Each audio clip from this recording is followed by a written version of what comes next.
The False Nun, the incredible story of Jean-Jacques Tiquet. In the meantime, subscribe to the channel if you are new and leave a like on the video. Now let's start.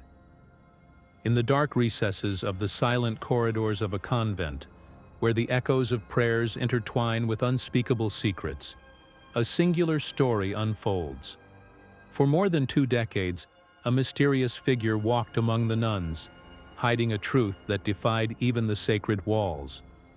It all began on a tragic curve in a road in the Dominican Republic, when Frank Tabarez, just 4 years old, lost his father and mother in a car accident. The tragedy catapulted him into a reality even more unlikely than the common fate of an orphan. Her grandparents, now elderly and in serious financial difficulty, turned to the only institution that still opened its doors unconditionally, a convent of nuns. Upon arrival, Frank's delicate features, fine hair, sweet eyes, and a gentle voice confused the nuns. Or perhaps, out of faith or convenience, they decided to ignore any ambiguity. Thus, by decree and habit, little Maria Margarita was born. And who, among rosaries and hosts, would have ever dared question such a pious education? The following years were marked by an almost liturgical silence. The new little sister learned to pray, to embroider, and to obey, like any other young postulant. But something was not right. Frank, or rather Margarita, did not understand why she felt so out of place in that feminine universe. The difference was not in the vows of chastity or in the fasts, but in her own essence. Between litanies and novenas, the nuns had no idea of the whirlwind that was growing inside him. Margarita was a man dressed as a woman, but who did not sew an imposed identity on himself. And so the convent ended up hosting not only prayers, but also a deeply human secret: the awakening of a hidden truth.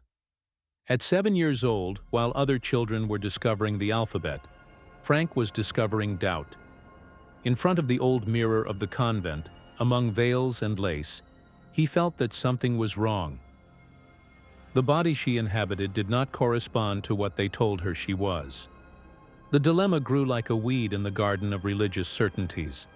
She did not feel like a child. Adolescence arrived like a hormonal and existential earthquake. Her voice deepened, her shoulders broadened, hair began to sprout. But all this was hidden under her nun's habit. With almost priestly cunning, Frank devised strategies to keep his secret inviolate. He never bathed with the others, always wore baggy clothes, faked menstrual cramps, simulated menstruation with household tricks, and even obtained boxer shorts that went unnoticed.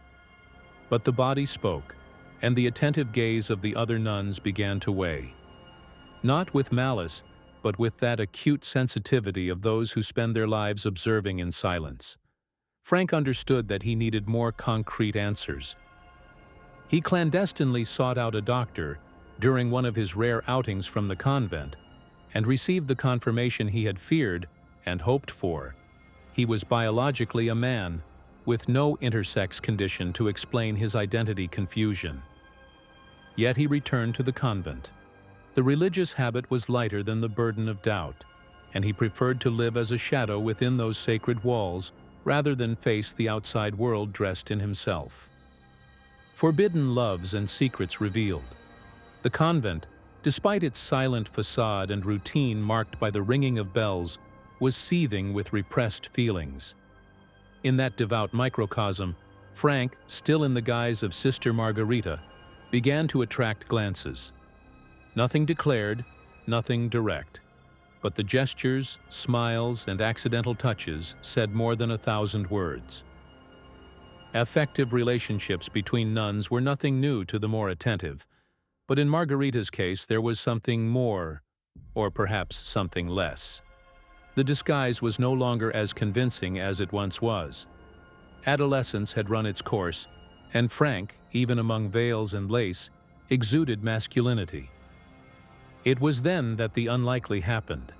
Some novices fell in love with him, and he with them. Among these passions emerged Sylvia, devoted, beautiful, intelligent, and determined. Sylvia not only understood who Frank really was, she was also attracted to him. Like in a Caribbean soap opera, they began a silent love story made of hidden notes, whispered confessions and encounters that never crossed sacred boundaries. Until they did.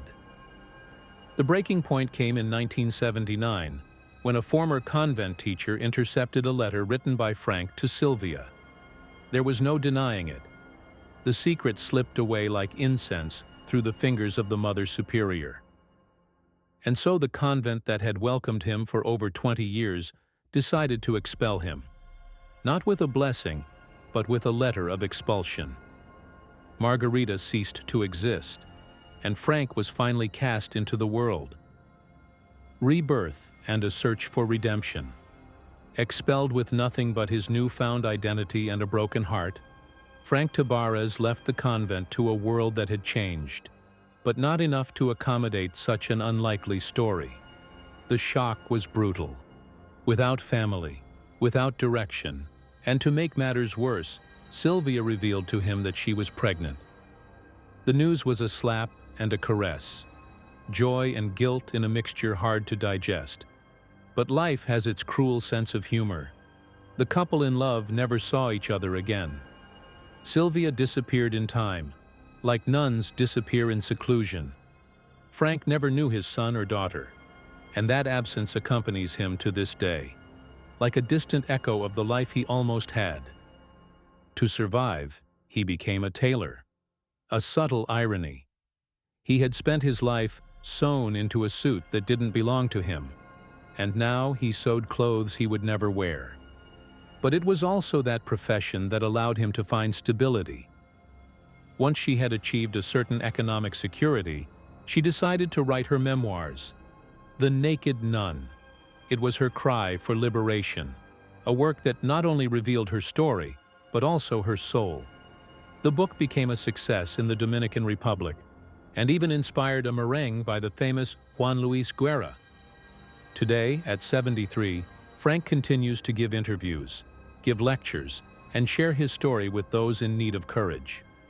Margarita remains a memory, a scar with the name of a nun, and although the world has treated him with contempt, he has chosen to transform pain into a journey and shame into a voice. That's all for today. What do you think about this man who dressed up as a nun and got a nun pregnant? Let me know in the comments. If you're new, subscribe to the Story of Isuta channel. See you next time. Bye.